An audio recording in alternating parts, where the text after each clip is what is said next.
as well as Twitter, Facebook, and YouTube. The South Carolina Education Lottery lucky number to call in is 888-898-2525. That's 888-898-2525. Now, here are Phil, Chris, and Pat with tonight's edition of Sports Talk. Good evening, everybody. Welcome in to Sports Talk Media Network. Brand new week as we come to you from our studios here in downtown Columbia on what's turning out to be a beautiful afternoon.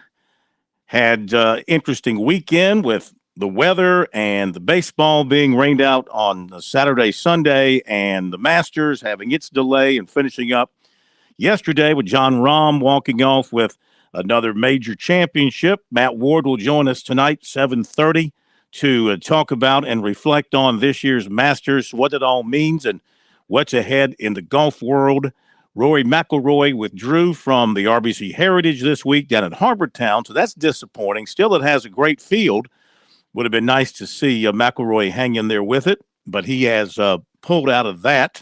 We've got Clemson baseball coach Eric Bakich with us tonight, coming up at 6:30, as the Tigers are coming off their first ACC series win of the season. They go down to Florida State, and they win the last two games of that series, and they now have a little bit of momentum going as they go to play at Georgia tomorrow night. We'll catch up with the Tigers coach. USC, of course, had a good week in that they beat a highly ranked North Carolina team, and then they split with number one ranked LSU. Would have loved to have gotten that third game in, but weather was not going to let that happen. And I know the Gamecocks are probably kicking themselves all weekend long over the fact that they had a comfortable lead in that second game, and it got away from them.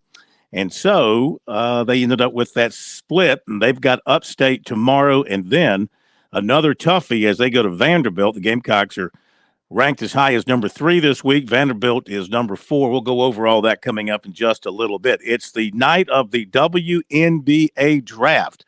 That begins at 7 o'clock. Aaliyah Boston of South Carolina, widely believed to be the upcoming first pick in the draft, and she will talk with the media via Zoom at about 7:15, 7:20 if they stay on their schedule. We're going to try and bring all that to you live as far as the first pick in the draft and that Zoom, if it all works out time-wise for us tonight. We'll get that to you here on Sports Talk. So we have got a jammed-up, filled-up show for you tonight. Phil Kornbluth, Pat Daniel here at our studios in downtown Columbia. To be joined shortly by Chris Bergen from the Berge Palace in Sardis. Our phone number, 888-898-2525. That is the South Carolina Education Lottery lucky number. It's also going to be a great week because the end of spring practice is here for South Carolina Clemson. They have their spring games on Saturday. I know everybody's looking forward to that, aren't you? I know the head coaches of the two schools really asking for their fans to turn out in big numbers. Now, what's considered a big number for a spring game? I mean, you've got your ridiculous 100,000 at Alabama and 100,000 at Ohio State and that kind of stuff. You have your more reasonable 30, 35,000 at most places that give a hoot. Other places, friends and family show up. I think South Carolina Clemson, if they pull in a crowd of 30,000 plus, they should be congratulated on that. It is spring in South Carolina. It's the weekend of the Heritage. There's a lot of stuff going on, and I can understand why you don't want to go see an exhibition game known as a spring game. Then again, maybe you're interested in going out and seeing what your quarterbacks look like, maybe what some new running backs look like. Obviously, it's set up so that you try to get through without any injuries, without losing any of your frontline players. You hope to avoid that, but also, it can give a fan base hope. It can also give a fan base false hope for an upcoming season. If you look too good on offense, you'll be worried about the defense and vice versa. So we bring to a close spring football practice with South Carolina and Clemson coming up on Saturday. We'll be talking a lot about that, of course, throughout the week. And this does my heart good. It's NBA playoff time. Woohoo! Pumped up, jacked up, fired up about the NBA playoffs. The NIT version of the NBA playoffs will begin early this week. So we congratulate those teams who have backdoored their way into the NIT of the NBA, the play-in round. The Lakers, for example, congratulations. Utah, who else is in that play-in group? The Hawks, the Heat, just thinking of a few of the teams off the top of my head. So NBA playoffs here, I actually kind of like, though I would not want my team to have to go through the play-in round to get to the main draw, I actually kind of like the concept and the way the NBA has drawn this up, in that you give some teams that had, not going to say bad seasons, but less than stellar seasons, a chance to redeem themselves and get into the playoff field. And, sometimes you make a run, and sometimes you get bounced in the first round. So we'll see what happens with that. But I'm glad the NBA playoffs are here. I love the NBA playoffs.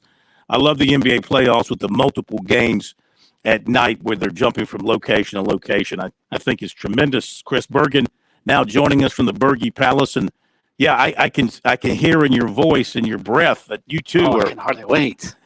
Can hardly wait. You love the NBA playoffs. The NBA playoffs are here. And actually a mischaracterization, I think, on your part, calling the play-in the NIT.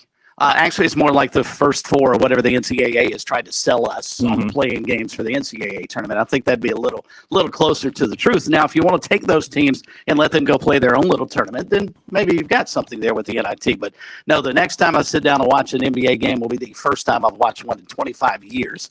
Wake me up when the real spring playoffs begin, the Stanley Cup playoffs here in about a week. Oh, do you grow a beard? I wish I could.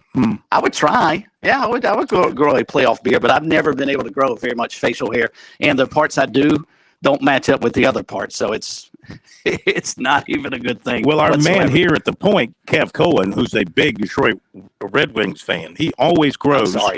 Yeah, he always grows a playoff beard when the Red Wings are in the playoffs. Now, I have not seen. Well, there's still 2 more games to go in the regular season. Are the Red Wings going to make the playoffs? Does not look that way. Oh, okay. You know who my favorite hockey team is? It's the Boston Bruins. Of course, you've changed. Yes, it's Boston You used Bruins. to be a Canadiens fan. Well, back when they were winning. Boston. Back when they were winning, but now I'm all over the Boston Bruins.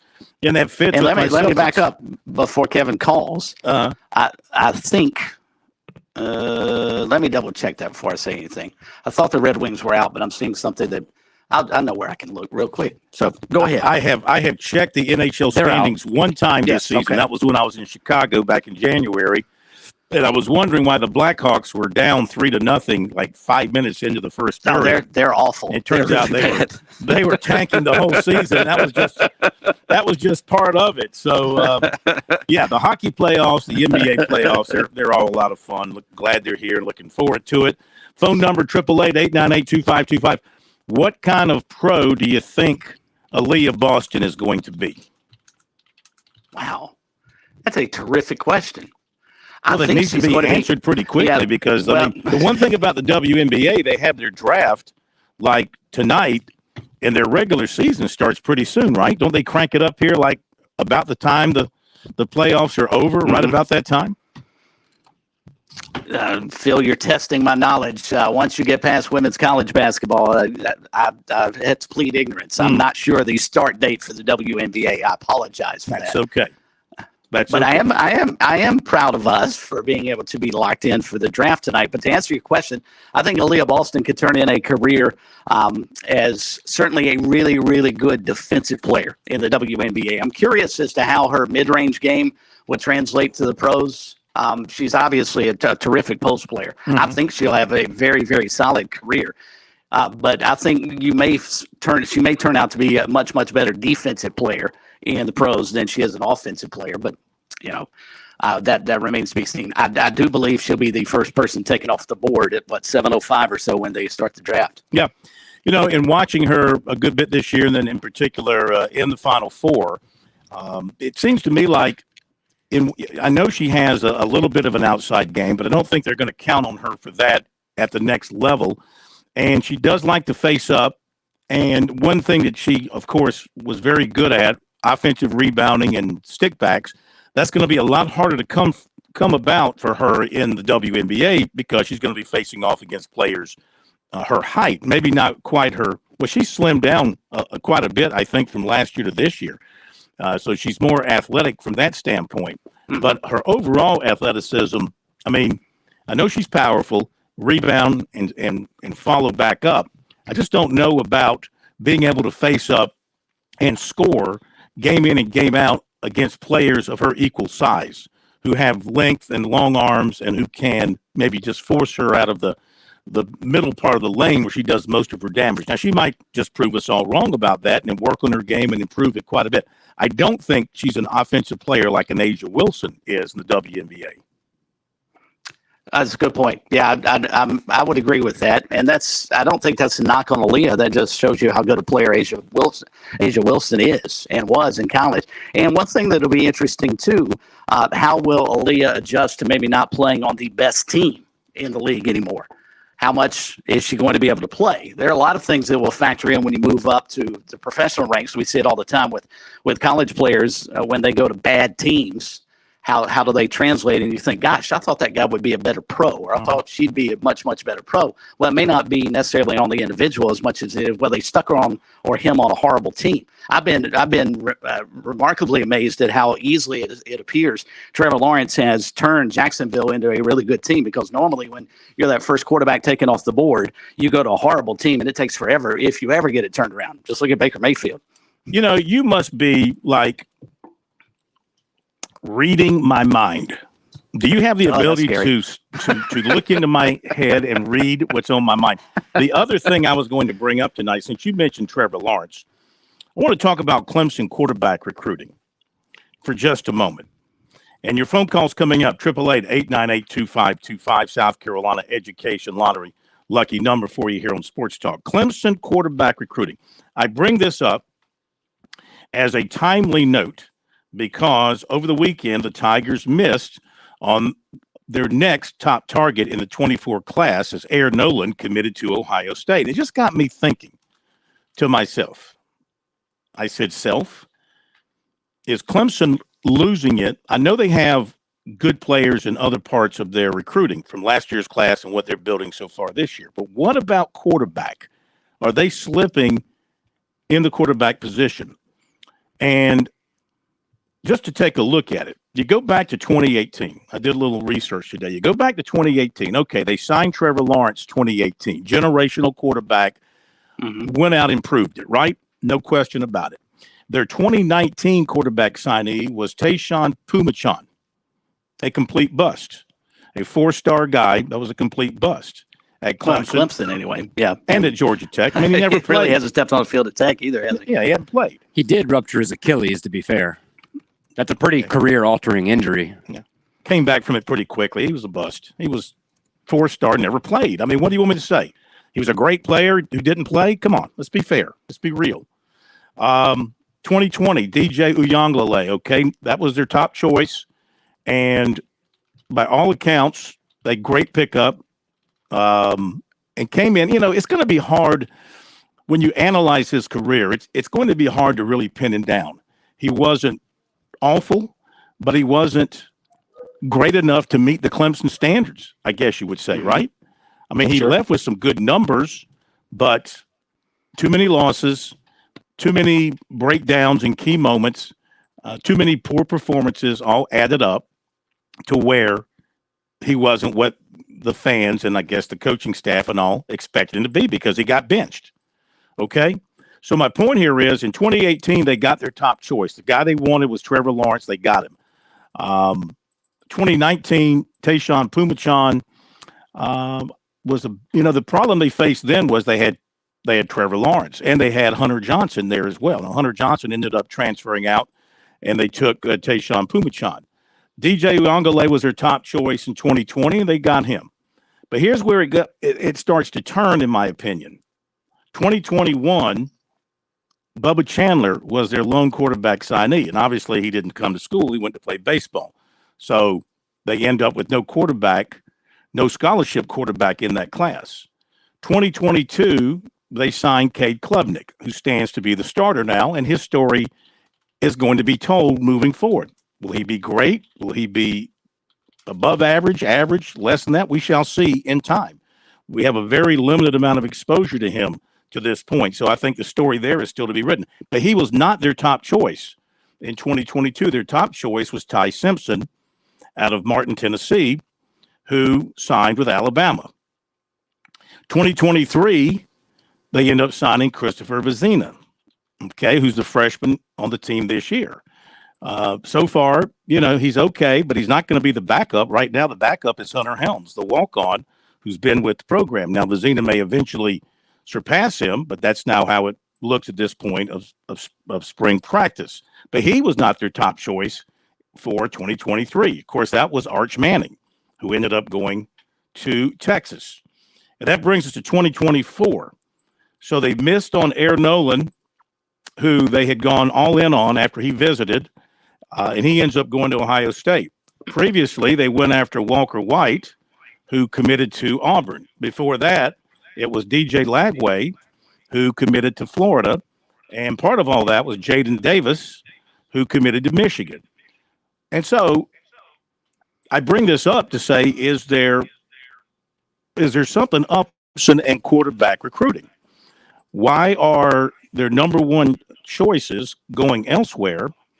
Does it have to do with style of offense? Does it have to do with not ponying up for NIL money that quarterbacks are requiring now?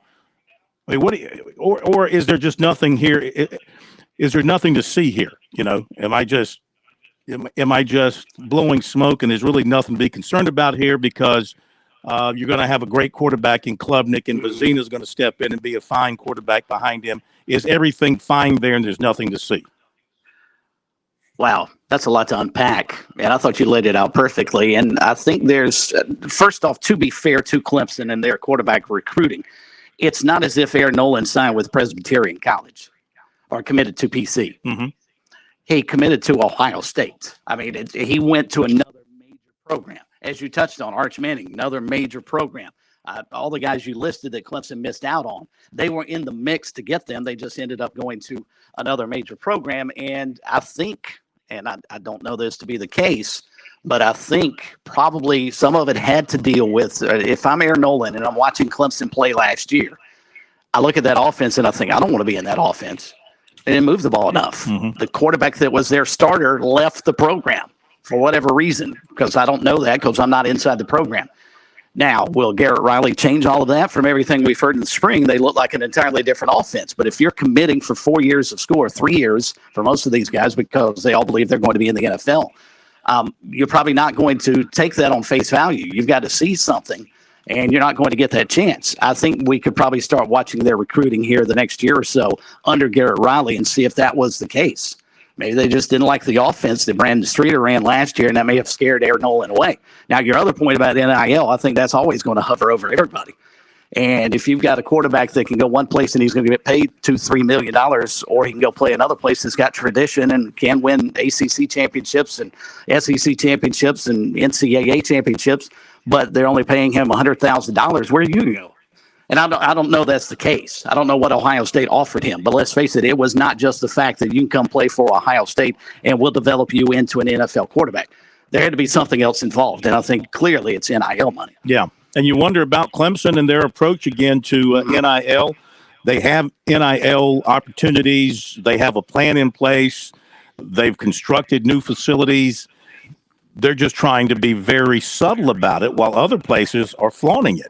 And I just don't know with some players in some situations that the idea of going someplace where they're going to collect a bunch of money and they know it early and they know it up front in the recruiting process, if that doesn't put those schools a leg up on Clemson when it comes to recruiting some of these guys. Clemson relies a lot on the culture that Dabo Swinney has developed in that program, the winning culture, the religious side of the program, the facilities, the particular academics that they offer.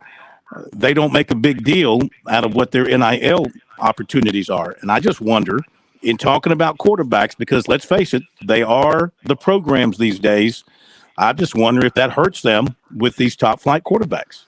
Well, and also you bring up a valuable point about Aaron Noland, and he's a kid out of Georgia that's committed to Ohio State. And Clemson's had terrific success signing quarterbacks out of the state of Georgia. I mean, their two most recent studs coming from that area. So maybe there's something to that, Phil. And I think it's all of those things. I think it could be the offense just didn't appeal to Aaron Noland off of last year. Maybe next year it would. And let's keep in mind, just because he committed to Ohio State does not mean he's going to be in Columbus for 4 years. He may play 3 different schools before he's ready to go to the NFL. Who knows? Who knows? We've seen that for sure. Let's go to Gamecock Larry before we hit the bottom of the hour break. Our phone number, 888-898-2525, South Carolina Education Lottery lucky number. And since 2002, more than $6 billion in lottery proceeds have been used to support South Carolina educational programs.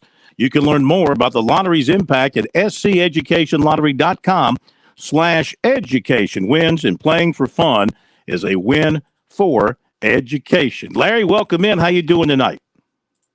Feeling pretty good. Good evening, Phil, Pat, and Chris. Yes, sir. Well, I tell you what, I feel the best I can feel, but we should have took both of them games from LSU. But we didn't do it, but I feel good. Now we're going to Vanderbilt. I'm going to tell you something about Vanderbilt. They've been good quite a bit. But I think this year is the year of the Gamecock. And but our pitching staff's messed up. We don't know if we even got a weekend start or not. We really don't. Ain't that something?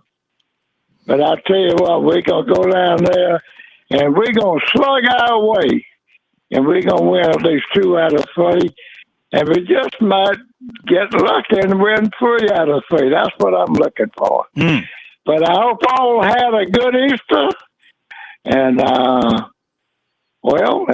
ain't much of it can talk about Clemson.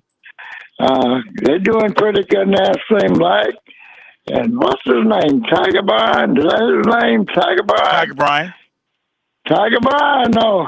Old Gamecock Larry still a kicking and a crowing. Just don't kick as high and crow as loud.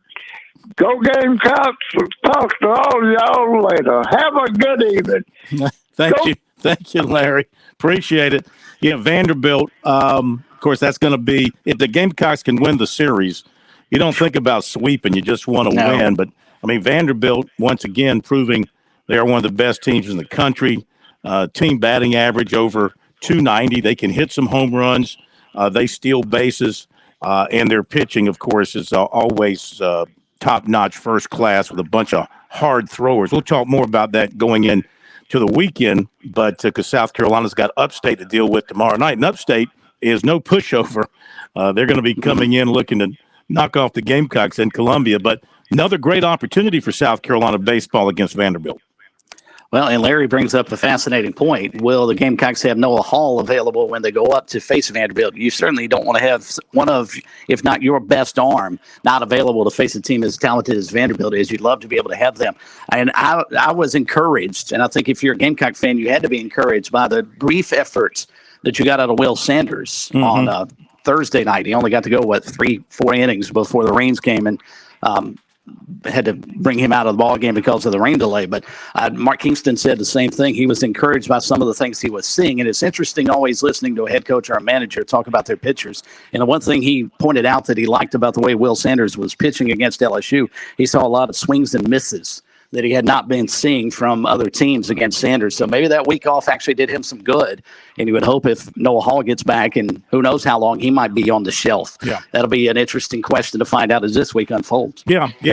Just too bad. If the Gamecocks win, if they hold on to win that game on, I got to get my days right here. All my days are messed up. Right. So that was Friday, right? Yeah. Yep. They might be number 1 this week. Yep, I would think they should be. LSU remained number 1 in the poll, so that's respect both ways by the pollsters. South Carolina, LSU split those 2 games, and they stayed about the same in their respective spots. We'll talk with Clemson coach Eric Bakich coming up after the break. On Point Weather is made possible by our friends at Palmetto Citizens Federal Credit Union on 107 The Point. And here's tonight's forecast. Clear and very chilly. A low temp dips down to 39. Tomorrow, pleasant.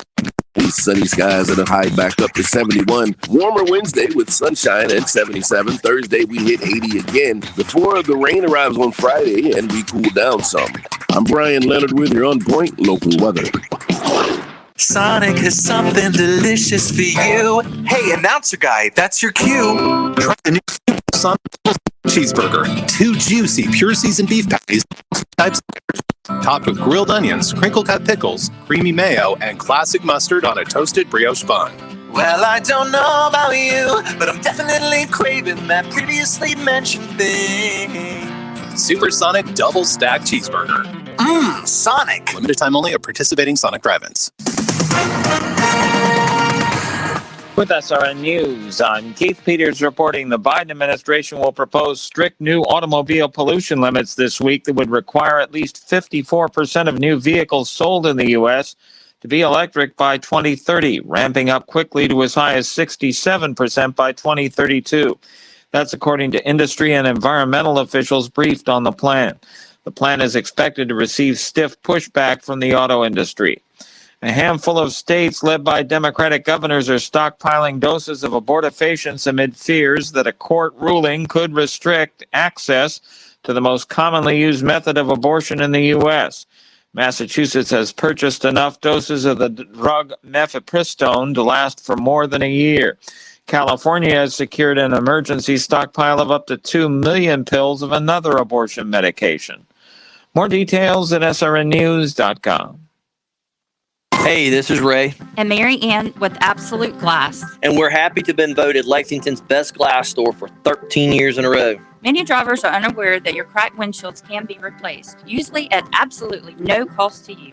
If all the high-end car dealerships in town can trust us to do their glass needs, so can you. We service the Midlands both at our shop in Lexington, but we are also happy to come to you at home or work. Find us online at absoluteglassinc.com. And remember, if you can see through it, we can do it. It's time for the Columbia Animal Shelter Spring Fling. The weather has changed. It's time to get outside and play. So bring home a new fur baby. How about giving a dog or a cat a new family? The Spring Fling brings you free adoptions through the 8th. Give a puppy or a kitty cat a home and brighten up your spring season. Visit petfinder.com and rescue a loving pet. Be a hero. Find your new family member at petfinder.com. Are you looking for free checking and free savings? Dave Ramsey here, telling you to go see my friends at Palmetto Citizens Federal Credit Union. They're not a mega bank that's so big they lose the ability to treat you like a human being. At Palmetto Citizens, not just a number, you're a member. Join today at any of their 14 locations or at palmettocitizens.org. Federally insured by the NCUA. Hey, I'm State Representative Chris Wooten. And I'm State Representative Micah Cast. Join us on Wednesday mornings at 9 a.m. on The Rep. We'll talk about everything that's happening in the State House and give you an insider's perspective. All from the General Assembly. So join us at 9 a.m. on The Point, 100.7 FM or 1470 a.m. COVID impacted all of us. In the manufactured home industry, prices increased significantly. Manufacturers limited floor plans and cut options. At Lexington Discount Homes, we battled through it, and now things are much better. Homes are much more affordable, and we've got a huge selection. So if you're ready for a beautiful manufactured home, visit Lexington Discount Homes at 1847 Augusta Highway. We'll give you superior customer service from start until the day that you move in. Visit us online at lexingtondiscounthomes.com or give us a call at 951-1900.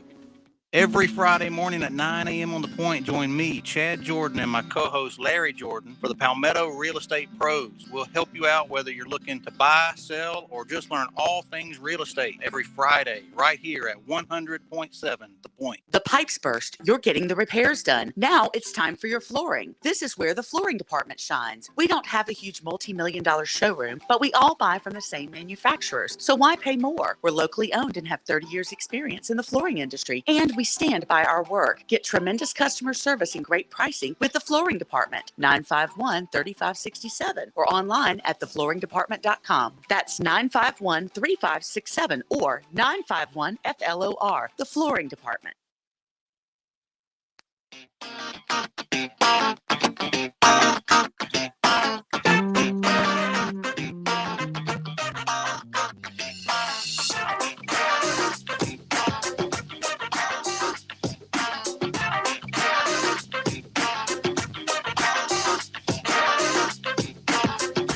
All right, welcome back, everybody. Sports Talk Media Network on this Monday night.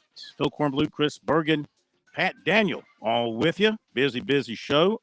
Next hour, WNBA draft taking place. We'll be monitoring that as Aaliyah Boston of South Carolina expected to be the first pick in the draft. Bring that to you. And also, there is to be a Zoom with the first pick at about 7:15. Try and bring that to you live as well. MJ Ward coming up. Bottom of the next hour, recap the 87th Masters and look ahead to the RBC Heritage and other things coming up in golf. Right now, though, time to talk some Clemson baseball. We welcome in the Tigers head coach, Eric Bakich, back to Sports Talk once again, coming off a successful series down in Tallahassee, taking 2 out of 3 from the Seminoles. Coach, great to have you with us. Congratulations on that series win. First league series win for you this season. I know you're happy to get that one behind you, and you start looking ahead to Georgia tomorrow night. Hey, Phil. Hey, Chris. Hey, thanks for having me on. Really appreciate it. Yeah, glad we are trending up, playing better, and that was a big series win for us to get on the road for sure. What did you see from your team in that series? You lose the opener, and then you battle back, win the next 2 to win the series. What did you see from your team in that series? Well, the mindset, the mentality and the mindset was really good. I thought the response to come out and execute better, just be tougher, and we were very aggressive. We got some 2-out RBIs. We pulled off a double squeeze, a hidden ball trick. We had 6 2-out RBIs the following day. We had good starting pitching in games 2 and game 3 from Ethan Darden and Caden Grice. One of those weekends where it just felt like in order to win the series, we would have to play well in all 3 phases. And we did that on the final 2 days. We pitched well, we played good defense, and we got timely hits. Yeah. Caden Grice was a one-man band, I guess you could say, though I know it takes more than one. But in that win on Saturday, the grand slam and the pitching, I mean, he pretty much did it all for you. He probably drove the bus back home for you. He could have. If he wanted to, we probably would have let him. Yeah, he was great. He hit a grand slam with 2 outs and gave us over 6 innings of a well-pitched game. Yeah, he's a phenomenal player, an elite athlete, and just it's great to see him having such a good year, especially a bounce-back year when it was a little bit down for him last year to come out and really show what he's capable of, both at the plate and on the mound. It's great to see. Tell us a little bit more about the background of the hidden ball trick that you had. If you weren't watching every game, every inning, you might not have seen it, which that would include me. Give us some of the details on how you pulled that off. Well, that the credit goes to Riley Bertram. He kind of orchestrated it on the field, and that's just something we call it how to win awareness, HWA. So we have these HWA plays where we just try to find outs on the bases when we're on defense, or try to find ways to score runs when we're on offense. And the hidden ball trick is something that that might happen once every 10 years, or it doesn't happen very often, and it's nothing that we can call from the dugout as coaches. There's no play that, there's no sign for that. It's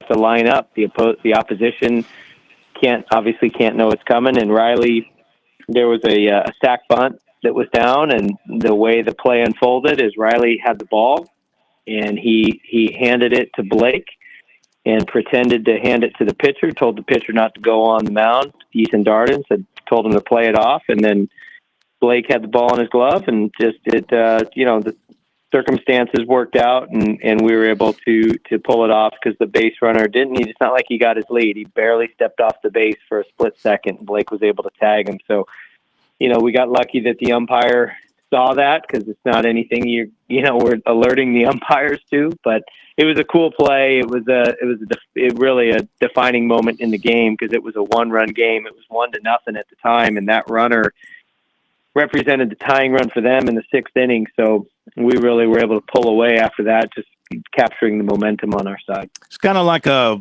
special teams play in football. You give the opponents, if you're good at special teams, at faking punts or blocking kicks or whatever, returning it, you give the opponents just that little something extra they have to think about. And does that kind of plant a seed, you think, in the minds of upcoming opponents? That, I mean, of course, they want to be aware when they're on the base path at all times, but just knowing that you might pull this off at any particular time when given the opportunity. I'm sure it'll be on the opposing scouting report, as will the double squeeze. And I think anyone who's watched our teams play over the years know that, we got a lot of gadget plays and got a lot of tricks, and we'll do anything to find an advantage on the field in the game when it comes to first and third plays or, hidden ball trick or any type of something that's maybe not on the beaten path of normal plays. So I think that's a good thing. It does have to raise the awareness of the other team, because we will take advantage of anything that we can in that situation to help our team win. So that was a really cool play at a very much needed time in that point of the game. Mm-hmm. Clemson head baseball coach Eric Bakich with us tonight here on Sports Talk. Tigers play at Georgia tomorrow night. And, Coach, I wanted to go back to your comments earlier about how valuable Caden Grice is. Tim Beret tweeted after that game that he was the winning pitcher and hit a grand slam, and he believes, after doing some digging, that no Clemson player had ever done that before in the same game. And if Tim Beret says it didn't happen at Clemson, it didn't happen at Clemson. So I'm curious, what is in your mind? Could he be a Shohei Ohtani at the professional level, or do you see him more playing in the field and just making sure he can utilize that bat at the next level?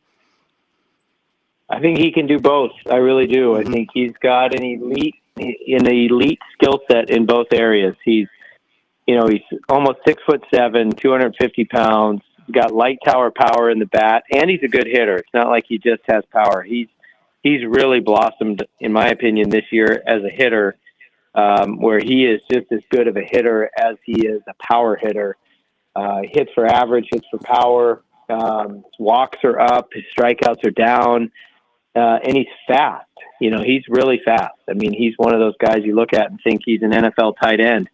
But he can really run. And then on the mound, he's got 3 pitches for strikes, and the ball explodes out of his hand. So I really do. I think there's teams that at the professional level that may like him on one side better or the other better, but I think all teams recognize that he's a special talent both ways. And with the expanded roster going to 26, he's one of those guys that could absolutely find his way to the big leagues and stay there for a long time, being able to do both. Don't want to skip over to your big game tomorrow night at Georgia, because I know how important that is to Tiger fans, but did want to go to this weekend because you guys have a special ceremony planned. You're going to retire Jack Leggett's number 7 during your series with Notre Dame. You've been very vocal since you've gotten to Clemson of how important he is to you. What is that ceremony going to mean to you, and what do you think it's going to mean to Coach Leggett as well? Well, I think it gives him some closure, much necessary closure, and it also just solidifies his place as one of the top 2 coaches to ever coach at Clemson, and to see his accomplishments and be reminded of those every time any fan, any player, anyone comes to Doug Kingsmore Stadium, sees his name on the wall, and knows just that's a guy who spent almost a quarter of a century, pouring himself into this program and building this program into arguably one of the top programs in the nation for a period of time in the mid to late 90s and early 2000s up to 2010. There was a period of time there where Clemson baseball, when people thought of the top 4 or 5 programs in college baseball, Clemson was always going to be in that conversation. And Coach Leggett, in 22 years as a head coach, taken the program to 21 regionals and 6 trips to the College World Series. I mean, those are some accolades and some credentials and some success during that time. That's just, that's the level we're trying to get back to, and even go even beyond and win our program's first national championship. So it's just awesome to be able to recognize him in that regard. And I know he's looking forward to that because he's looking forward to it being a celebration, not of himself, but of 22 years of players that he's impacted in so many ways, and so many coaches, myself included, that he's impacted in a lot of ways on and off the field. So it'll be a really cool thing, and we're really excited to honor him. You think you're going to get him to cry out there? Yeah, maybe. I don't know. I hadn't thought of that, but tears of joy, I guess. Yeah, maybe. Yeah, have the Kleenex standing by. That's great. That's awesome. Georgia tomorrow night. You guys have been really good in the midweek. Georgia down there tomorrow night, and good SEC opponent, of course. And these are the kind of games, if you're trying to build a resume for the postseason, that you need wins like this. How do you, you've posted your starter, but how do you view it? How are your guys viewing it, trying to build on the momentum you started this past weekend? Yeah, absolutely. I think both programs are in a similar spot. Both, have struggled a little bit, especially in conference play, but both coming off of big series wins over the weekend. And, it's a big rivalry game for us, even though it's not a traditional rival, but to play an SEC and SEC-ACC matchup is one that, we do every year with them, but it's always going to be a good game, and we know that, and a tough matchup. And, we're both in a similar boat from the standpoint that what we do in conference play is going to more dictate our opportunities in the postseason, but at the same time, every quality win to boost that resume, like you said, is super important. So this is going to be, in my opinion, a really evenly matched game.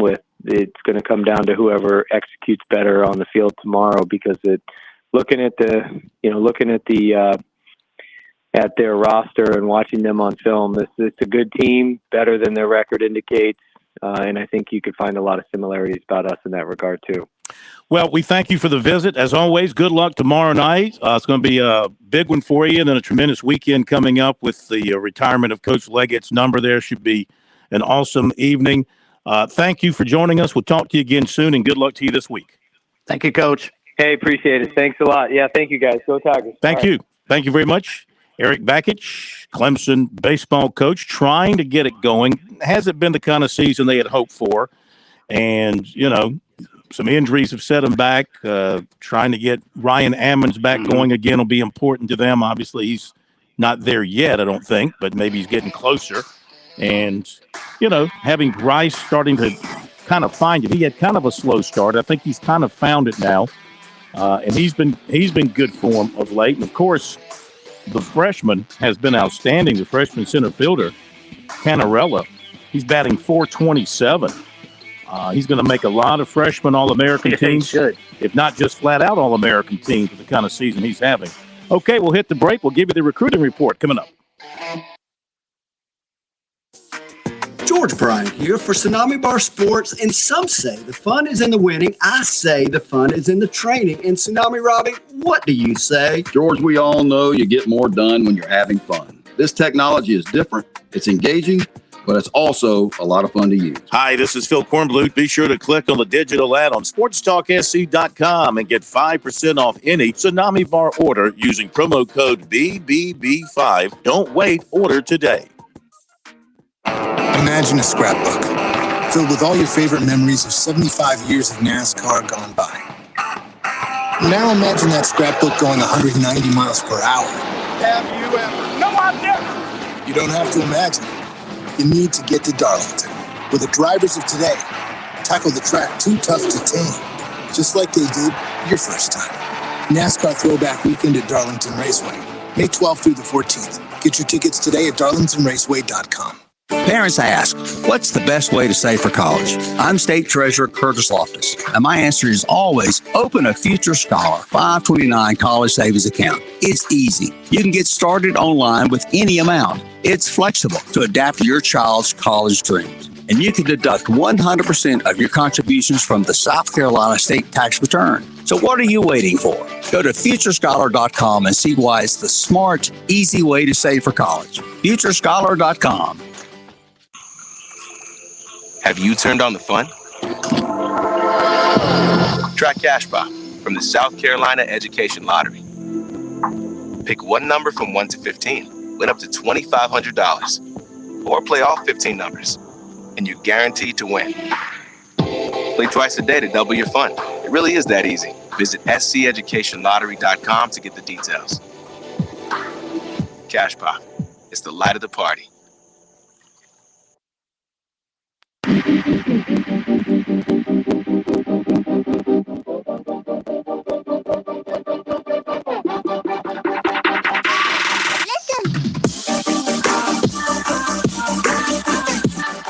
Thanks again to Clemson baseball coach Eric Bagich for being with us tonight here on Sports Talk. By the way, the number retirement for Jack Leggett will be on April 15th this weekend at Doug Kingsmore Stadium against Notre Dame will be in town, and they're scheduled to start that at approximately 3:45.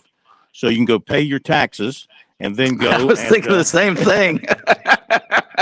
Are they going to bring a tax form out to Coach Leggett and say, by the way, you need to sign this 1040 form here from the last time you were here? Actually, I think the tax day has been moved to that Monday, right? I think actually the 18th. Is it the 18th? Oh, good. It is the 18th this year. Not till Tuesday, a week from tomorrow. Well, that's nice to know.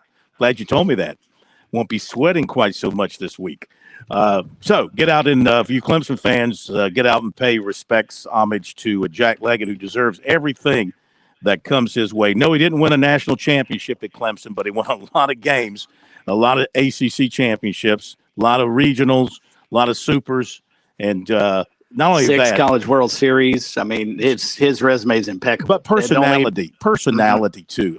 Fiery, in your face, wouldn't back down from anybody. Yeah, he deserves everything that comes his way. On to recruiting, which is brought to you by our good friends at Seawell's. Another big week here for you. Seawell's lunch buffet every day, Monday through Friday from 11 till 2. So get out and enjoy that for the very best lunch buffet you'll find anywhere in South Carolina. It's only $13. The menus are on their website. You can actually check it every day to see what it is that they are serving up. And for the very best in the catering business, Seawell's, they are the folks to call as well. Their phone number is 803-771-7385. Let them come to you, or they'll host your event at their facility on Rosewood Drive.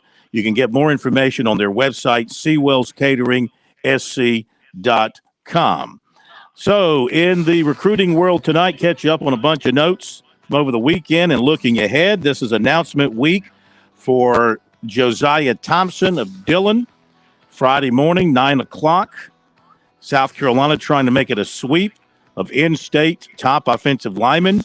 Already they have commitments from Woodland's Cam Pringle and Greenville's Blake Franks. Thompson has had a final 6 of USC, Clemson, Georgia, Tennessee, Miami, and Florida. He's been a regular visitor to USC dating back to camp in 2022. His most recent visits were for the Junior Day on January 21st and a spring practice on March 14th. His father was a walk-on offensive lineman with the Gamecocks when Brad Scott was the coach. So, as he said earlier in the year, he's always had a sweet spot in his heart for that program. He also visited Clemson for a Junior Day in January. His announcement is set for 9 o'clock at the school. A second USC target set to make a commitment announcement this week. Maryland transfer, defensive tackle, Tank Booker. He'll disclose his new destination Wednesday from USC, Purdue, Ohio State, Arkansas, and Texas A&M. Defensive tackle Heaven Brown Schuler of Atlanta has set April 22nd at 5:30 for his commitment announcement. Clemson and USC are on his short list, along with Georgia, Michigan, Penn State, Colorado, Southern Cal, Ohio State, Oklahoma, Texas A&M, North Carolina, Oregon, and Virginia. Clemson was his last visit for a Junior Day on January 28th. Clemson's in the top 10 with defensive end Jeremiah Beeman, 6'5", 244, out of Birmingham. The others on his short list, Colorado, Alabama, Georgia, Tennessee, Florida, Florida State, Ole Miss, Texas, and Auburn. He camped at Clemson last summer. He was in for their junior day, January 28th, for a spring practice, April 4th. He was at Auburn for their spring game Saturday. Interest is picking up in USC target. Florida State transfer defensive end Derek McClendon. He took an official to Missouri over the weekend, and Texas is now getting involved. He took his official to USC earlier in the month. USC target offensive tackle Mike Williams has set an official visit to Miami for June 23rd. He also has Michigan State down for June 9th. Defensive end Caleb Dozier, who visited USC last month but did not have an offer from the Gamecocks, committed to Mississippi State.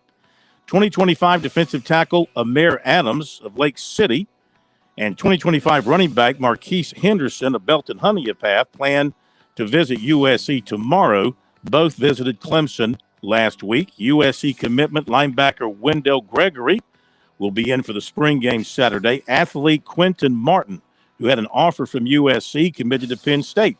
USC target defensive end Kamarion Franklin was at Alabama today. Quarterback Doran Moore, 6'1", 175, Jacksonville, committed to Coastal Carolina.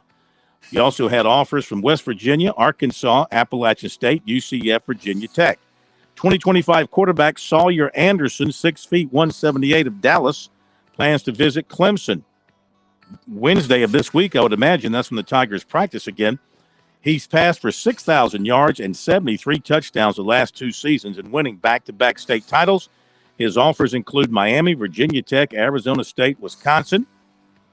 As I mentioned at the start of the program, Tigers missed on their next top quarterback target in the 24 class, Aaron Noland, the southpaw from Fairburn, Georgia, committed to Ohio State. He passed for nearly 5,000 yards last season. Wide receiver Micah Gilbert of Charlotte, top 7, USC, Duke, Virginia Tech, Michigan, North Carolina, Notre Dame, and Pitt. Last visited USC in March for a spring practice.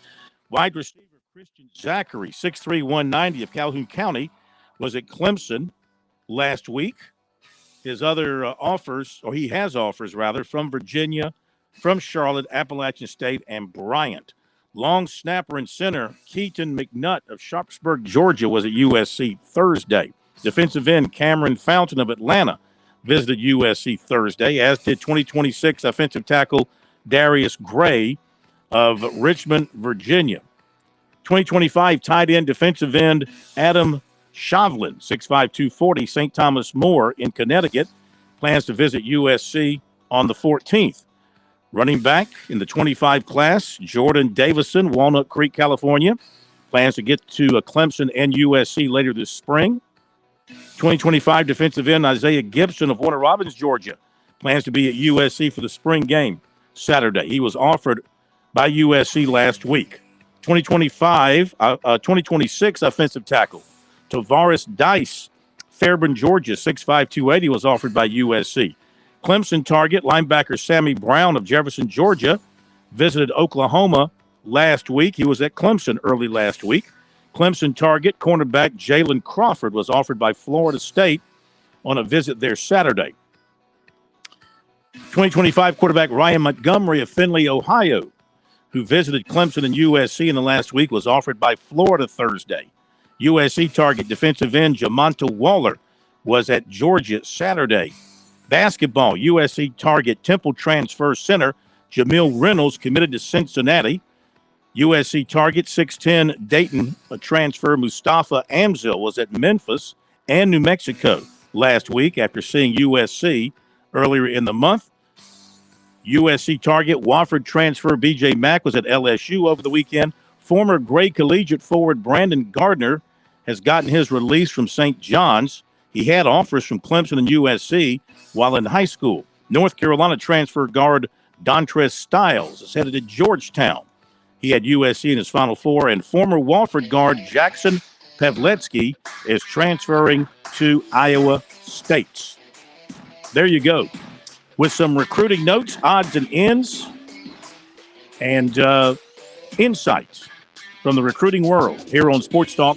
We'll hit the break here at the top of the hour, and we will continue. Got a lot of good stuff coming your way. WNBA draft is about to get started in New York. We'll bring you what we can in hour number 2. By the way, before we do what's supposed to happen here, thank you for pushing the button. I thank you. Programming thanks you. America thanks you. WQXL Columbia, W264DF. Grills, outdoor kitchens, and fireplaces. Spring Sizzle starts with Bart. This is 107 The Point. News this hour from townhall.com. I'm Keith Peters reporting. Police say a Louisville bank employee armed with a rifle opened fire at his working place, killing 4 people. Louisville Metro Interim Police Chief Jacqueline Grun, VROL, tells WHAS-TV police officers arrived at the bank just minutes after the shooting was reported, and the suspect fired at them and was then fatally shot. The suspect is deceased. This is the only time that I will mention the suspect name in this case. The suspect has been identified as Connor Sturgeon, white male, 23 years of age, who was employed at Old National Bank. At least 9 others were wounded in the attack, including a police officer who had just graduated from the academy on March 31st. The shooting comes just 2 weeks after a former student killed 3 children and 3 adults at a Christian elementary school in Nashville, Tennessee. The Biden administration is fighting a Texas court ruling that would prohibit commonly used abortion pills. White House correspondent Greg Clugston reports. In its appeal, the Justice Department called the Texas court's abortion pill decision extraordinary and unprecedented. The Department of Justice appealed the court's decision and is seeking a stay pending appeal. White House Press Secretary Karine Jean-Pierre says President Biden will continue to fight for reproductive rights and predicted the administration would win at the Supreme Court, even though it has a conservative 6-3 majority. Greg Clugston, the White House. One of the 2 black Democrats who were expelled last week from the GOP-led Tennessee House has been reinstated. Nashville's governing council voted Monday to send Justin Jones straight back to the legislature. He quickly returned to the chamber after being sworn in on the Capitol steps. On Wall Street, the Dow up by 101 points. More at townhall.com. Relief factor, pain relief that's natural, pain relief that works, and pain relief that attacks the source of the pain. That's the experience of tens of thousands of Americans who are taking Relief Factor right now. See their incredible video endorsements at relieffactor.com and then order your 3-week quick starter pack for just $19.95. That's less than $1 a day. Find out if it can work for you like it works for me by ordering your 3-week quick starter pack today. Relieffactor.com, relieffactor.com. Be the next success story. Execution's 11 p.m., but he's trying to convince us he's gone insane. Therefore incapable of being executed. On April 14th. Edward? I'm not Edward. I'm a demon. In the vein of C.S. Lewis's Screwtape Letters. I think it's time to tell you what it is that we'd like you to do. Comes Nefarious. Rated R. Under 17, not admitted without parent. In theaters April 14th. Republicans are attempting to tweak the election rules in Montana, hoping it will better their chances of unseating Democrat Senator Jon Tester in 2024. A bill working its way through the Montana State House would switch from using the current party primary system to a jungle primary, one in which only the 2 top vote getters advance to the general election. It's seen as an effort to effectively block the way for a libertarian candidate and likely steer any libertarian votes toward the Republican. The effort is meeting with harsh resistance from Democrats, especially its provision that would sunset the new rule in 2025, meaning the only time it would ever be applied is in the Jon Tester Senate race. Bob Agnew reporting. UK Prime Minister Rishi Sunak has praised the bravery of political leaders who struck the Good Friday Peace Accord 25 years ago, as he urged Northern Ireland's current politicians to return to work. News and analysis at townhall.com. I'm Keith Peters reporting. On Point Weather is made possible by our friends at Palmetto Citizens Federal Credit Union on 107 The Point. And here's tonight's forecast. Clear and very chilly. A low temp dips down to 39. Tomorrow, very pleasant with mostly sunny skies and a high back up to 71. Warmer Wednesday with sunshine at 77. Thursday, we hit 80 again before the rain arrives on Friday and we cool down some. I'm Brian Leonard with your On Point local weather. WQXL Columbia, W264DF. Grills, outdoor kitchens, and fireplaces. Spring Sizzle starts with Bart. This is 107. Please press button now. No, number 1.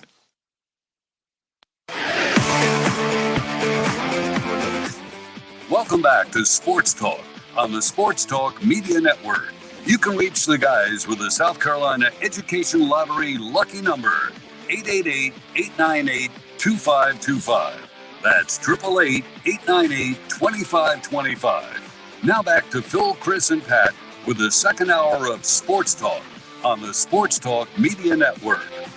Okay, we're watching things as they unfold in New York at the WNBA draft, where Aaliyah Boston of South Carolina is one of 4 former USC players there to be selected in the draft in the next couple of hours. So she's expected to go number 1. We want to bring that to you timing-wise if it works out for us. So we kind of cleared our calendar here to be able to hang with this and bring it to you. And then she will do a Zoom at about 7:15, and we'll bring that to you as well. Hopefully bring all that to you live here in the next few minutes here on Sports Talk. In the meantime, we'll update you on a few things. And to begin here, Chris, we got some not so happy news to talk about from one of the true sports legends in our state. Somewhat noteworthy, since you enjoy saying that I live over here in Sardis, which is actually the birthplace of one Cale Yarborough. And over the weekend, news broke that he has fallen ill. That's about all the information I think that anybody has gotten out. He's in poor health, according to MSN.com. So we certainly, certainly send our thoughts and prayers to Cale Yarborough's family, because you want to talk about one of the titans in motorsports. And especially, I think it's somewhat poignant as we approach the Mother's Day weekend and throwback weekend for Darlington Raceway. I mean, a guy, that's his home track, and he's one of the top 50 all time. Certainly will be in the top 75 because those guys aren't going to move, and just hoping he can be there for that ceremony. I certainly am. Absolutely. I mean, one of a kind. A little bit, I got a chance to see him over the years and interview him, tough as nails. I just remember those Popeye-like forearms that he had. And those guys back in that era, of course, I don't think they had power steering in those cars. So they had to wrestle that wheel. You're talking about wrestling, 3,500 pounds of machine at 200 miles an hour in some cases. That'll build up your forearm muscles in a hurry. So he was a really good football player, too, coming out of Timmonsville. That I did not know. I figured he was a really good athlete to be able to do what he did in a race car. I did not realize he played high school football. Not a surprise. Yeah, very good high school football player, but obviously got into the racing side of things and had a Hall of Fame career and a Hall of Fame businessman there in the PD area as well. So we wish him well, and hopefully the next news we'll hear will be that he's in full recovery. Yeah, his Honda dealership, as a matter of fact, is about 5 miles up the road from my house here in Sardis. More impressive, though, for you from his career, the 83 victories or the 319 top 10 finishes he had. Yeah, I mean, winning is what it's all about, but the consistency is impressive. With that many top 10 finishes, that means he was, every race, he was not every race, but I mean, a lot of races over his career, he was a contender.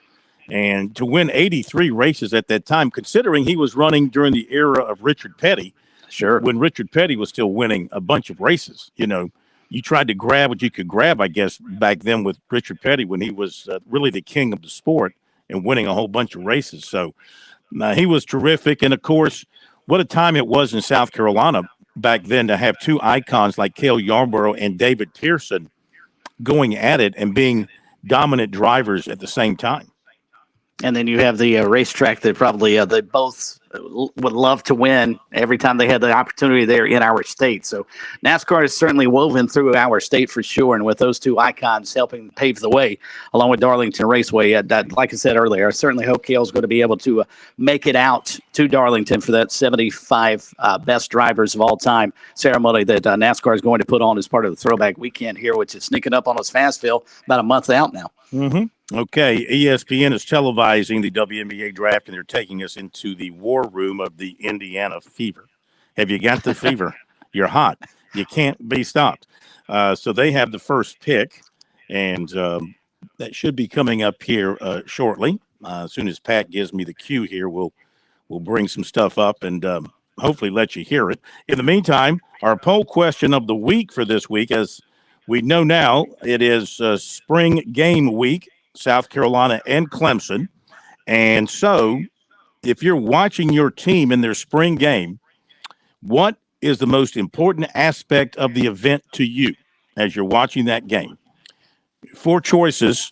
The offense looked dynamic. The defense looks dominant.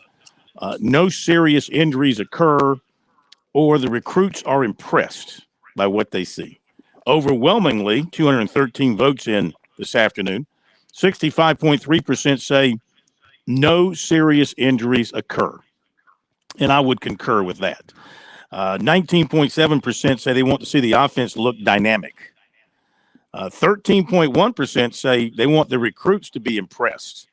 And a paltry 1.9% want the defense to look dominant. Well, if you're going out for an exhibition game, you probably want to see some points on the board. And I think from Clemson's perspective, we were talking about them earlier, Phil, I think their fans are desperately in that 19.7%. They want to see that offense put some points on the board, maybe at the expense of Wes Goodwin in that Clemson defense, because I think, and if you're Dabo Swinney, maybe you do this a little bit to help Garrett Riley sort of continue the honeymoon period into the offseason before fall camp begins. Maybe you set up the scrimmage a little bit so that the offense can put a lot of points on the board and everybody walks away from Death Valley saying, all right, we're back on the offensive side of the ball. Okay, we are now awaiting the first pick in the WNBA draft, and I guess we will just tell you that the pick is in, and the Indiana Fever have selected Aaliyah Boston from the University of South Carolina. This should pretty much cement the argument for a statue for Aaliyah Boston, right? She's done everything that Aja Wilson did. She won a national championship.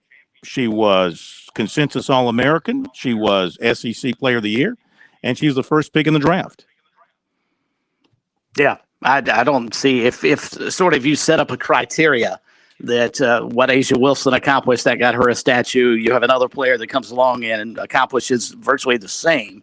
She should get a statue as well. But you wonder how much longer. Right? If the Gamecocks have 3 or 4 more players on the women's side that come through and do exactly what Aja Wilson and Aaliyah Boston have accomplished, do you start doing a ring of statues, or do you maybe change and go a ring of honor inside the building? Yeah, it's a good question. It's a good question. I imagine that, of course, the Dawn Staley statue is being built in downtown Columbia. Right. I would imagine the Boston statue would be built somewhere in the vicinity of where the Wilson statue is. Have yourself a little statue garden out in front of sort of like a Monument Park at Yankee Stadium. Yeah, exactly. Have a little garden of statues. Of course, the Wilson statue, I mean, that's not a little statue. That thing's big. That thing really stands out. I imagine the Boston statue would do the same thing. But, I mean, don't you think they're going to have to do that, right? They're going to have to build that. Oh, absolutely. I don't see how you can't now. You've sort of set the, as I mentioned earlier, you set the precedent in already you've got one player who's got one, and you have another player coming along that accomplished exactly the same thing. I don't see how you can say Aaliyah Boston. And it's not as if Aaliyah Boston has a sketchy career off the court. I mean, she's the role model that you want your daughter to grow up to be, and certainly you want a player in your program. So, yeah, I think it's a no-brainer for USC there. Yeah, what a job she did in her career. And, she came in really a young girl and leaves as a woman. And she came in wearing braces, and those are gone. And she got herself from an athletic standpoint into a position where she could become a dominant player. She becomes the second USC player drafted first overall. Of course, Aja Wilson back in 2018 being the other. So says loads for that women's basketball program at South Carolina for sure. No question. They're just pumping out talent left and right. And you and I were chatting off air about how do they follow this up, coming off a 36-1 team this year that probably in some regards, in some corners, was viewed as a disappointment because they couldn't finish the deal and win the national championship. What do you do for an encore next season? But it's not as if Dawn Staley just stopped recruiting after she brought in the crop of players that have just graduated and moved on. She's got a really, really good class coming in next, but she may actually enjoy the opportunity to coach a team that maybe doesn't have the bullseye on its chest going into the season, maybe more the hunters than the hunted. Yeah, possibly. Some of the analysts for the women's game now are already talking about next year, and they don't have South Carolina in the top 3 or 4. They've got them like number 7. I saw one of the projections. They just cite the 7 departures from the program, not just the number, but the quality of the players that are leaving the program will be too much for them to overcome. Not that they won't be a contender in the SEC, but now everybody's pointing at LSU as being the favorite in the SEC and maybe the favorite nationally next year. And, of course, Iowa in the same boat, of course. But, you look at South Carolina, they do lose a lot of their depth inside, of course, but some of the incoming players have unique talents. And maybe, like a full Willie, will be able to come in and improve that outside shooting game. I think that's got to be first and foremost on the mind of Dawn Staley here in the offseason, whether it be through high school recruiting or the portal. She's got to find some dead-eye shooters from the outside. I think so, and I think if there was one Achilles heel, and it cost them in the game against Iowa, is their inability to knock down shots, especially when you started seeing teams that would not respect them from the outside at all. Mm-hmm. It's one thing if you want to play off a three-point shooter or two throughout the game, but they played off everybody. Packed it inside, virtually played every of their defensive players, all 5 of them inside the painted area, inside the foul line. You just never see that defensively, and unfortunately for USC, especially against Iowa, could not take advantage of several opportunities that were wide open shots. Yeah. Okay. Well, Aaliyah Boston, the first to go. She won't be the last Gamecock pick tonight. Now, she's going to be doing a Zoom call with the media here. It's scheduled for about 7:15, and we are angling to bring that to you. So as soon as I get the thumbs up that we're ready to go with that, we will we'll share that with you here. I'll let you hear a few comments from her. In the meantime, some other notes to pass along to you. Let's talk about the baseball rankings. In D1 baseball, USC is number 6 and Coastal Carolina is number 17. In Baseball America, USC is number 5 and Coastal is number 18. In collegiate baseball, USC is number 3 and Coastal is 29. In perfect game, USC is number 5 and Coastal is number 20. The RPIs through Sunday. USC is 3, Coastal is 21, Clemson 41, Wofford is 54, Upstate is 98, Charleston Southern is 102, College of Charleston is 120, Winthrop 121, Presbyterian 193, and Citadel is 225. Coastal's Graham Brown, one of 15 D1 players named today by Collegiate Baseball as National Player of the Week. He was incredible in their 4 games last week as he hit .563 with a homer, 5 doubles, and on-base percentage of .563. Are we ready to go to Aaliyah Boston? Let's go to the Zoom with the number 1 pick in the draft, Aaliyah Boston. Also thankful to everybody in Indiana just because they saw something in me, and I'm just ready to get there and get to work. Next question will come from the second row in the center. There we go. Hi, Leah. Congratulations. Thank you. I'm curious what your conversations, if any, have been with Lynn Dunn.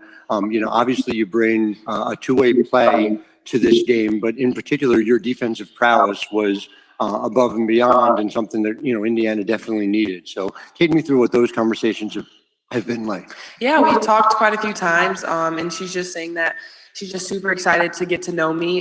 She was very welcoming, and I got to talk to the entire staff, and it just almost made me feel at home even before this was a real reality.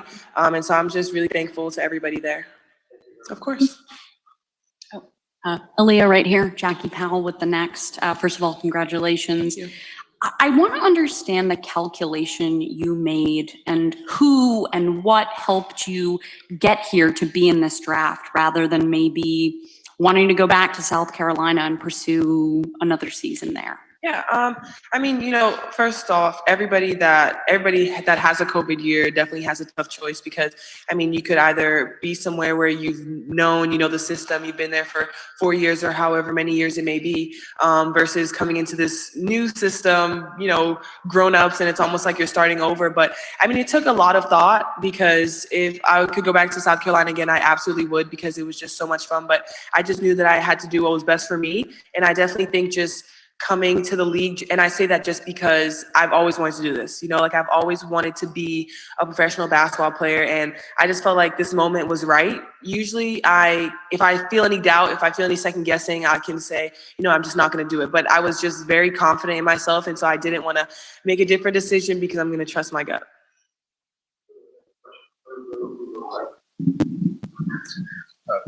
Chris Rim, the New York Times. I heard you and Destiny kind of yelling over the side. What was that like after when y'all talked and embraced? What was happening? She was like, we're reunited and we're teammates again. And I was like, and it feels so good, the song, reunited. Okay. So that's really what it was. But honestly, super excited to be with Henny again. It was really great playing with her at South Carolina. And so to already have that type of connection, I think is really just going to help us. The next question, second row to your left. Congratulations, Aaliyah. Thank Alexa you. Philippou, ESPN.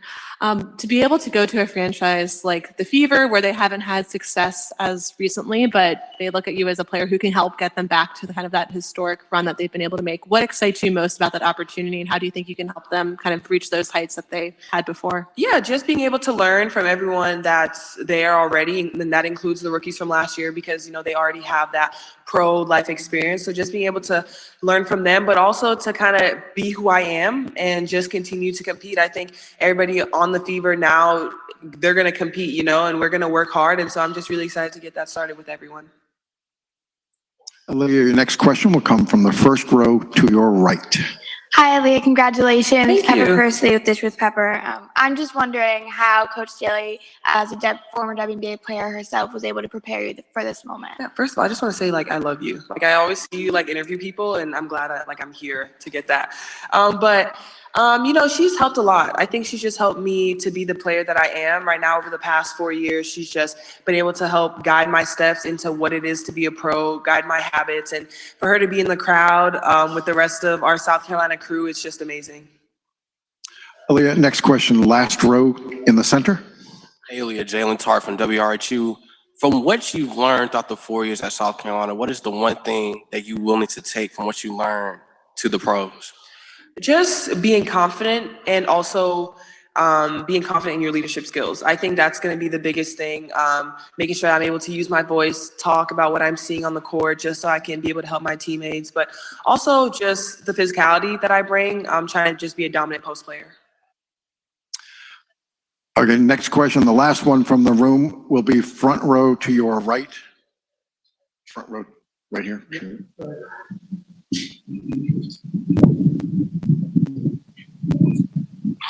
This is Ron Feek with nothing but that sports talk. Welcome to the WNBA, Aaliyah. Thank you. I just want to ask you, how does it feel to have the opportunity to pick up the legacy that Tamika Catchings and a bunch of other players that put on an Indiana Fever jersey left off? It feels really good. I'm excited to get in that Fever jersey, get with my teammates, and really get to work. I think it's going to be an exciting season. Thank you. All right, we're going to turn to Zoom for a moment, and we're going to go in this order with 3 questions. We're going to go to Emily, Megan, and Christos. Emily, go ahead. Hi, Leah. Sorry, I have to forgive my voice. You're here with 3 other teammates tonight. Dawn has talked a lot about being the dream merchant for your guys. Just what about, South Carolina and the program over the last 4 years do you think has positioned you guys to all be here together tonight? Yeah, just the way that we compete and the way that we work. I think we have all just put in a lot of work. God has really blessed us, bringing us all together at South Carolina. And for us all to be at this draft is just something that's really special. And it's honestly a dream come true because everyone that's here, not just on South Carolina, has put in so much work. And so Coach Daly and the entire staff has helped us. They developed us into the players that we are. And so it's exciting for it all to be coming together. Our next question will come from Megan. Megan, you're going to be followed by Christos, and Shai. Hi, Leah. Congratulations on being selected. Do you think the transition to a new team is going to be easier because you have a coach who's also transitioning to a new team?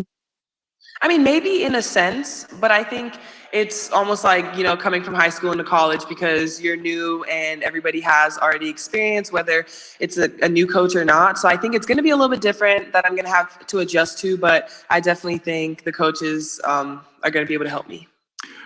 Christos, you're up. Shai next. Hello, Aliyah. Christos SDNA Greece. Congratulations, first of all. How you see yourself in this league play against the best? And what is your main goal for your rookie season? Yeah, it feels really great to be in the league playing against the best women's basketball players ever. And I really just hope to continue to grow the Fever basketball. I think we're going to do really great things this year, and I'm just super excited for it. Next question, Shai. Hi, Aliyah. Congratulations. A lot of observers can't wait to see you free from the double or triple team treatments you had in NCAA. How confident are you in the fact that your game might be even more impactful at the pro level? I'm pretty confident just because of just simply spacing. I think it's going to allow me to be able to work a little bit better. Just being able to watch the pros prior to joining the league, you can just see how they can just get to work, whether they make the shot or not. But just to be able to have that is just, it's going to be pretty nice, I think. Thank you. Okay, Mike, we're going to Mike. Hey, Aliyah, congratulations on everything. Congratulations on coming to the league. I did want to ask you, obviously, we just saw Asia Wilson's going crazy right now on Twitter. For you, who are you most excited to see in the league at this very moment? Honestly, every single person. One, because I don't want anybody specific coming for me. But two, just because this has been a dream of mine. And so to be able to compete against people that have a lot of experience, I mean, it can only help me grow. And so I'm really excited for that because I've always dreamt of this. And so to be able to be here, be in this moment, and almost be on the court with them is pretty crazy.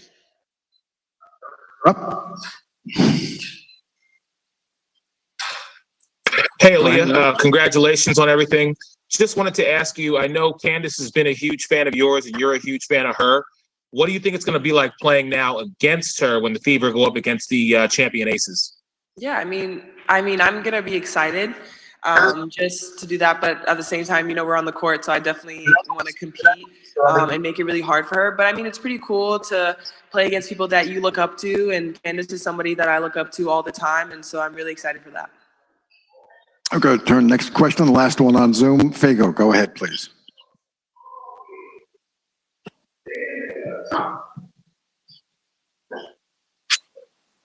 You're on mute. I think you're on mute. Hey, what does it mean to you that you inspire so many people in your community as well as your peers? It's really special. I think it's just cool to see everybody just not just cheering me on, but the entire team, everyone that's here getting drafted, cheering us on. It just feels nice to have a good group of people behind you that want to see you succeed. Okay, Aaliyah Boston, that was live on her Zoom just moments after she was named the first player picked in the draft. The draft has been continuing while that was going on. Chris, were you able to follow along with anything after her? Diamond Miller was taken second by the Minnesota Lynx, I believe. And after that, I sort of tuned out and was listening to Aaliyah. She is so poised. She sounds like a 10-year vet, doesn't she? She does. She steps to the microphone. Extremely humble, well-grounded. Just looking at her numbers at South Carolina, she started all 138 games of her career. Wow. Averaged over 27 minutes per game. Career, and I'll round these off, career 55% shooter overall, 57% on her two-point shots, not much on the threes, 24% three-point shooting. From the line, 76%. Career rebounding, 11 rebounds per game, including about 4 offensive rebounds per game. So, and 14 points per game. And I think she gave up a lot of her stats this year, don't you think? No question. Oh, absolutely, she did. To work within the scheme that they were trying to run, and of course, everybody was collapsing as we saw in the Final Four and in the postseason. Everybody was collapsing on her, and a good point made by that questioner. I mean, things will be different defensively, but she's going to be playing against better players and players who can stand and look her right in the eye. You know, she's not going to be just standing over people inside like she was for most of her college career. She's going to be finding people who are just as tall and athletic and strong. So she's just going to have to address that and see if she can take her game. She still needs to take her game probably up a notch or two to be able to be a dominant player in the professional league. Okay, when we come back, we'll hear from the Masters champ, John Rahm. And, of course, MJ Ward will join us, too. On Point Weather is made possible by our friends at Palmetto Citizens Federal Credit Union on 107 The Point. And here's tonight's forecast. Clear and very chilly. A low temp dips down to 39. Tomorrow, very pleasant with mostly sunny skies and a high back up to 71. Warmer Wednesday with sunshine at 77. Thursday, we hit 80 again before the rain arrives on Friday and we cool down some. I'm Brian Leonard with your On Point local weather. Have you fallen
emotions. And I think what you heard in his interview is the kind of way in which he has now matured. I mean, he's married, he has 2 children. He understands his place in the game. He understands what what it is to be, not only at the top of the world, but to follow in the footsteps of some of his countrymen, obviously with Seve Ballesteros and Jose Maria Olazabal. So, I mean, in that sense, he played 9 under par after 4-putting the first hole, which is just mind-boggling when you think about that. You could, flip the switch, and he did what he did. On the other side of the coin, I think it's kind of disappointing. When you look at Brooks Koepka, he goes out in 132 for the first 36 holes, which ties the record at Augusta set by Greg Norman. Incidentally, both of the people that I just mentioned, Koepka and Norman, even though they set the record at 132, neither won the Masters that year. So, Brooks finishes with a total of 148 on the weekend. But what's really telling, and how this all got back to where Rahm played good golf. He didn't play spectacular golf, but what Brooks did, he went through a period of 22 holes without a birdie. Mm-hmm. And essentially, it's like a football team that can't make a first down. You can't continue your drives. You can't continue the game in that way. And Rahm was able to continue to stay up there and keep the pressure on him. And when they came back from the break on Sunday morning, a quick 2-shot differential happened. All of a sudden, 4 shots becomes 2, and then the ball game is underway. So I mean, it's an interesting situation how things turned. But you have to tip your hat to Rahm. He had the tougher part of the draw. He had to play through some tough times with weather delays and maintain his focus. A lot of people could have simply just disappeared from the scene.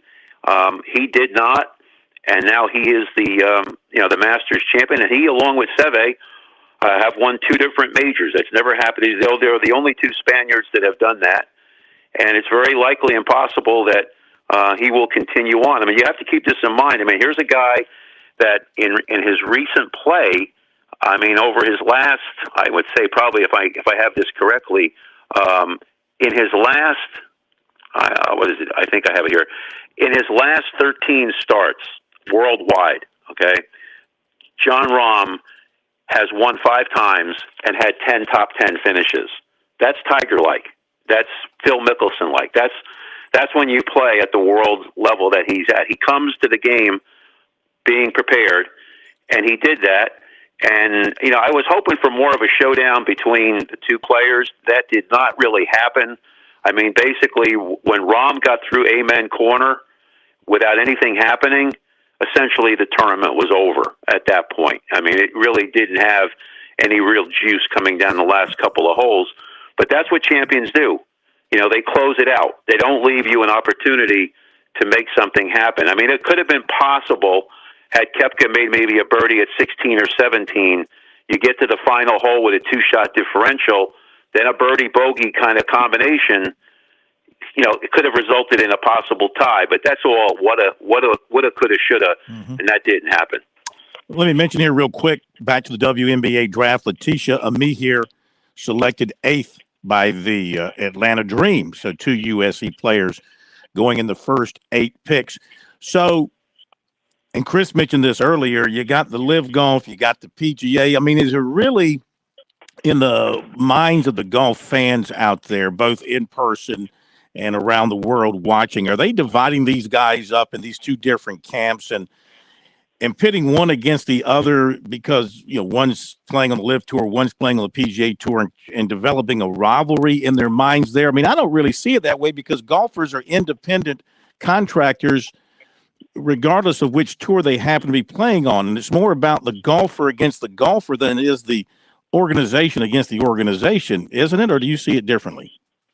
Well, I think a lot of this whole thing with LIV and the tour is part of the public relations spin that each organization is going to try to sell, that they have the superior play versus the other side, whatever that is. I don't think that the players themselves, from the comments that I talked to with the players, that they've seen it as this way versus like one camp versus another camp. You're right. Golf is an individual sport, and it's played that way. That's the way it is. I mean, There is no such thing as a team competition at the 4 major championships. They're individuals, and that's what it's all going to come down to.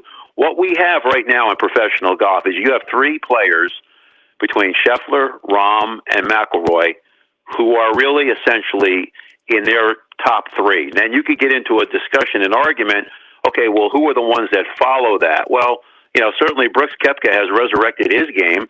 I mean, recently before it was a question of would he ever get back to that level of form? He's clearly proven that he's back in the mix. But the 3 real key players that have played the most consistent golf over, let's just say over a 2 to 3 year period, is between Scheffler, Rahm, and McIlroy. Right now, Rahm has the better argument. He sits at the top of the pecking order, but I don't think any of the players really get into that spat. I think this is really primarily about the administration side and clearly people like Monahan and Greg Norman, and the back and forth that goes with this. But there are some undeniable facts with LIV. I mean, it has no TV ratings. Nobody's excited about watching it. The only good thing that came out of it was the placement of LIV players at the top of the leaderboard. So you had 3 of them that were really in the mix. I mean, they really weren't the focal point of winning the tournament, even though they looked close for Phil. The reality was it was a 2-man battle that got settled pretty quickly once they left the 13th hole on Sunday. And how did you feel about the way Augusta National handled everything from a weather standpoint, from the near tragic situation with the trees falling, just the things that they had to deal with in this most unusual of Masters because of the weather? I know I've covered major championship golf, and I would say that unless one were to use like the Open Championship as a weather situation, I have not seen that kind of variation in weather temperatures as dramatic as it was between, let's just say, Thursday and a Saturday. I mean, it was hard to watch Tiger Woods. He's got his rain gear on, and he had that look on his face that was saying, any place but here. I just got to get out of here, because he just could not be able to get his game back or anywhere close to that. It takes a lot of effort. When you get into inclement weather, you can start doing the pouting, I quit routine, or you can just, double down and you got to go through it, and you're going to have to do it. It's part of what happens, when you're playing at that level. But I credit the club. I mean, they needed to get the tournament done. They were very fortunate that the 72 holes finished without a playoff, because as anybody was watching the telecast, light was leaving very quickly. And if there had been a playoff, I don't know if they would have been able to get it through, depending upon how many players or how long it would have taken. So they were able to get things done completely, and obviously get the telecast finished on Sunday, so it would be a beneficial thing for everybody. So hats off to the club. They really did a good job knowing what the circumstances were and what they had to do in order to get the field finished on time. Yeah.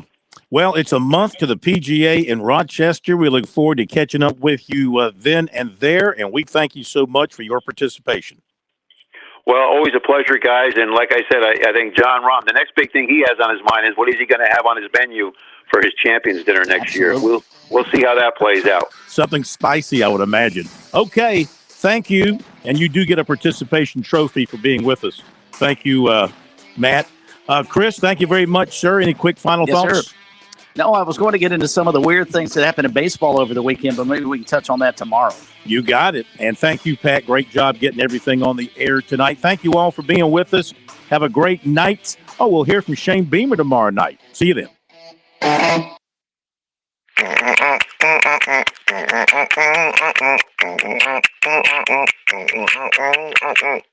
Someone will be right with you. The Point. WQXL Columbia, W264DF. Grills, outdoor kitchens, and fireplaces. Spring Sizzle starts with Bart. This is 107 The Point. News this hour from townhall.com. I'm Keith Peters reporting. Police in Louisville, Kentucky say a 23-year-old bank employee opened fire at his workplace, killing at least 4 people. Correspondent Jackie Quinn reports. The victims were inside the Old National Bank when the gunman started shooting. Connor Sturgeon, white male, 23 years of age. Louisville Metro Police Chief Jacqueline Gwynn Villaroel on WHAS TV says he was armed with a rifle and live streamed the killing on social media. She's thinking of the victims' families and a rookie officer who was shot in the head. Troy Haste was inside a conference room when the shots rang out. Whoever's next to me got shot and hit blood's on me from it. Kentucky Governor Andy Beshear is grieving the loss of a close friend. They tear at the fabric of who we are, at our society. I'm Jackie Quinn. Top U.S. officials are taking steps to mitigate damage from online leaks of highly classified documents about the Ukraine war. White House correspondent Greg Clugston reports. The Pentagon says the leaked documents present a very serious risk to national security. Here at the White House, the National Security Council's John Kirby says the government has been reaching out to top allies. U.S. officials have been in touch with relevant allies and partners over the last couple of days at very high levels. The administration has been careful not to authenticate the information contained in the classified documents, but it's clear that U.S. officials view the leak as potentially damaging. Greg Clugston, the White House. One of the two black Democrats who were expelled last week from the GOP-led Tennessee House has been reinstated. Nashville's governing council voted Monday to send Justin Jones straight back to the legislature.